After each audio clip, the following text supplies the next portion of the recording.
नमस्ते दोस्तों, मैं हूँ राजौन और आज की वीडियो में हम 11th क्लास के ऑल्टरनेटिव इंग्लिश बुक के पोएम द लिसनर्स के सारे क्वेश्चंस और उनके आंसर्स देखने वाले हैं। तो हम नोट्स को डिटेल में डिस्कस करेंगे, लेकिन अगर आपने इसका समरी नहीं देखा है तो आप देख सकते हैं, मेरे डिस्क्रिप्शन बॉक्स में लिंक डाला हुआ है जो मैंने वीडियो बनाया है, आप देख सकते हैं। तो आइए पहले क्वेश्चन से स्टार्ट करते हैं। Who is the poet of the poem the listeners? तो द लिसनर्स कविता के कवि कौन है? आंसर है the poet of the poem the listeners is Walter D ले मेरी। तो जो कवि है उनका नाम है वाल्टर डी ले मेरी। तो स्पेलिंग आप सही से लिखिएगा। सेकेंड क्वेश्चन है is anybody hair who said this? तो ये जो लाइन है कविता के एकदम स्टार्ट में ही कि क्या यहाँ पे कोई है, यानी कि इज एनीबडी हेयर, ये किसने कहा था? तो आंसर है द ट्रैवलर सेड दिस। अगर आप चाहें तो पूरा भी लिख सकते हैं, is anybody here this is said by the traveller, this was said by the traveller.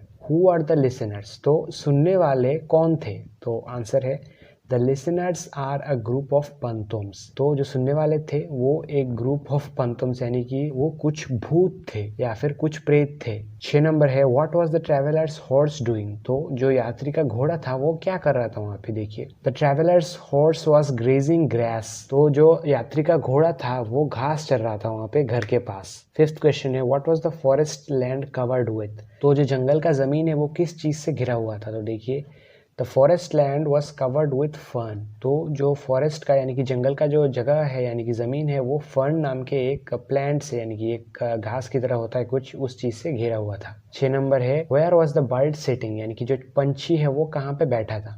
तो the bird was sitting on the turret. तो टरेट का बेसिकली यहाँ पे मतलब है एक खंबा होता है जो घर के ऊपर एकदम जाता है, उसका जो टॉप पार्ट है उसे टरेट कहते हैं। तो वहीं पे वो पंछी बैठा हुआ था। What does the poet mean by grey eyes? तो ग्रे आइज से कवि का क्या मतलब है? व्हाई डिड ही से सो? और ऐसा उन्होंने क्यों कहा? Here by grey eyes the poet means a confused state of mind. The traveler was again and again asking if anyone was there in the house and wasn't getting any response.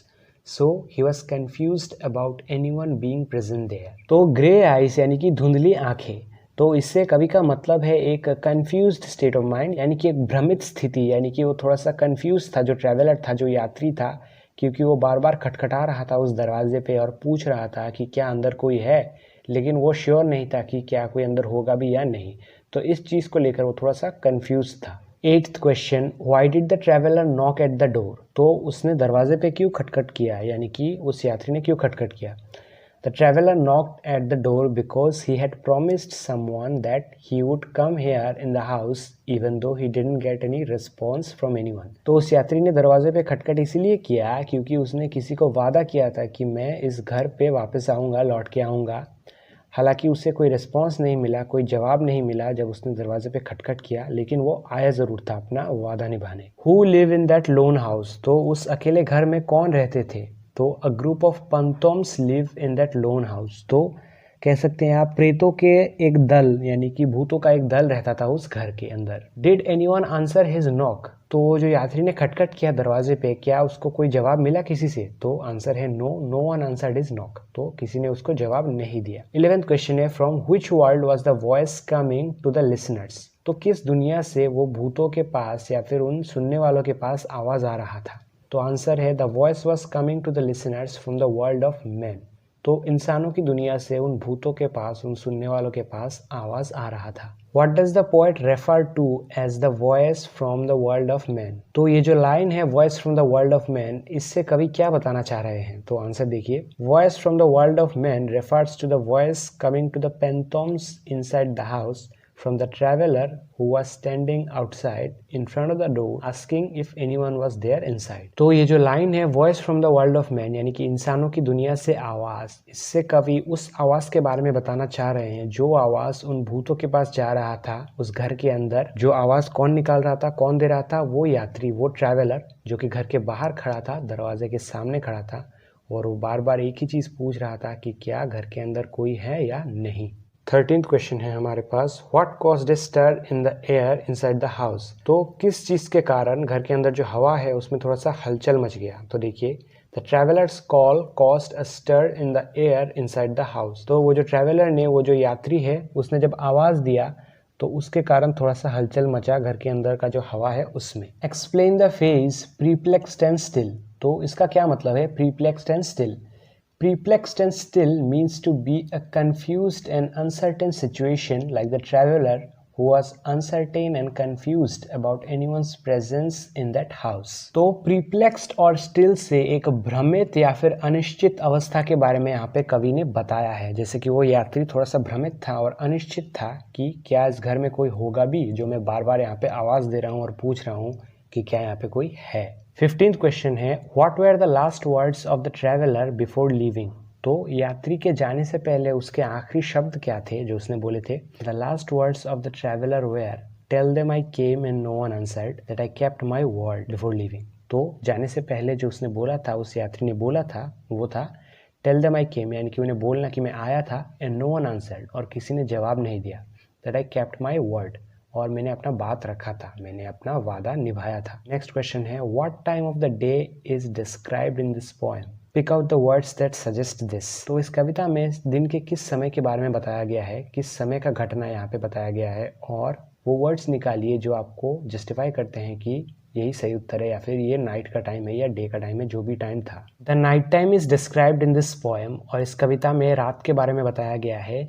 तो the words which suggest this are moonlight, moonbeams, starred sky etcetera. और जो word ये दर्शाते हैं कि ये रात का ही समय था वो है मूनलाइट, मूनबीम्स, स्टार्ड स्काई। यानी कि मूनलाइट यानी कि चाँद का रोशनी, मूनबीम्स भी सेम ही मीनिंग है, और स्टार्ड स्काई यानी कि तारों से भरा आसमान। 17th क्वेश्चन है हमारे पास, how was the condition of the house after the traveller went off from there. तो उस यात्री के वहां से चले जाने के बाद उस जगह का कंडीशन क्या था। It was silence all around after the traveller went off from the house.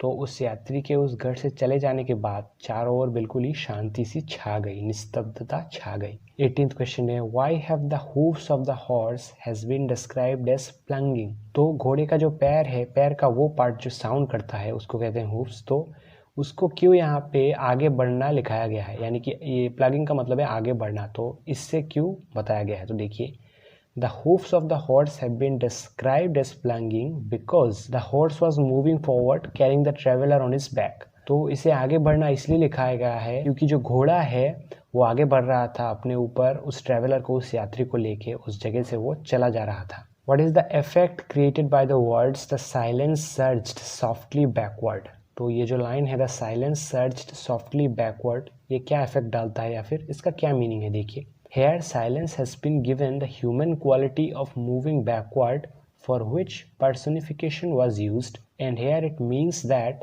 as the horse was moving forward with the traveler, silence was occupying everywhere from backward. तो जो साइलेंस वर्ड है इसको इंसान का quality दिया गया है, कैसे, पर्सोनिफिकेशन के द्वारा। तो आपको पता ही होगा पर्सोनिफिकेशन में यानी कि वो कब यूज़ होता है, जब किसी ऐसी चीज़ को आप ह्यूमन का क्वालिटी देते हैं जिसमें लाइफ नहीं है। तो साइलेंस तो एक नॉर्मली लाइफलेस वर्ड है, तो लाइफलेस चीज़ है एक्चुअली।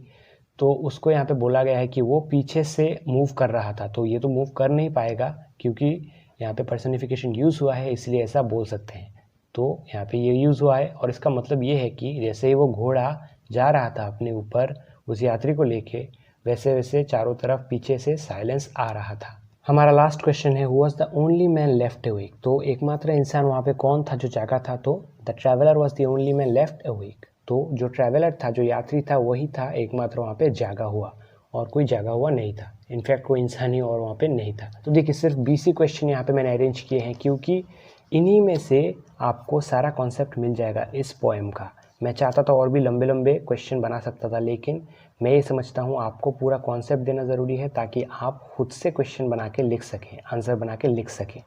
तो इसी में मेन चीज़ है। लेकिन फिर भी अगर आपको लगे कि कोई भी मैंने इंपॉर्टेंट क्वेश्चन मिस किया है तो आप मुझे पूछ सकते हैं कमेंट सेक्शन में, और अगर इनसे कोई भी डाउट है रिलेटेड तो भी मुझे कमेंट सेक्शन में आप पूछिए। और जैसे कि मैंने आपको पहले भी बताया कि आपको इसका समरी का जो लिंक है वो मिल जाएगा डिस्क्रिप्शन बॉक्स में। तो मिलते हैं अगली वीडियो में, तब तक के लिए टेक केयर।